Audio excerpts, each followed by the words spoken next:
ត្រីអំពិលទុំត្រីអណ្ដែងអាំងនេះបន្លែគ្របជាមួយនឹងត្រីអណ្ដែងយ៉ាងមិញ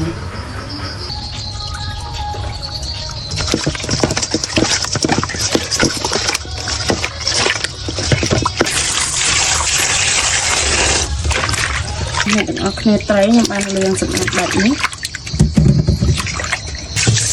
ត្រីនេះគឺអ្នកទាំងអស់គ្នាលាងរហូតដល់វាអស់ជាតិល្អទៅខ្ញុំលាងប្រហែលជា 5-6 ទឹកហើយក៏អស់ជាតិល្អដូចនេះបែបនេះណាប៉ុណ្ណេះបានហើយខ្ញុំដាក់អាំងជាមួយនឹងត្រីសំដងត្រីខ្ញុំទៅបន្តែខ្ញុំអាំងជាមួយត្រីនេះ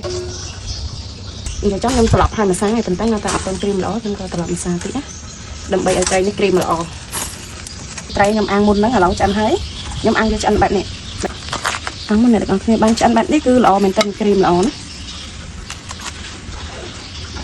ប៉ុណ្ណឹងរួចរាល់ហើយត្រីអាំង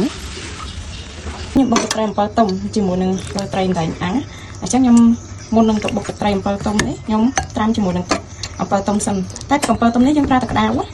ប្រើទឹកក្តៅអញ្ចឹងជ្រុំឲ្យចូលជាមួយទឹកក្តៅនៅសពបានល្អហើយយើងត្រាំទឹកមួយស្ទុះពីការត្រាំទឹកអំពិលទុំចោលហើយយើង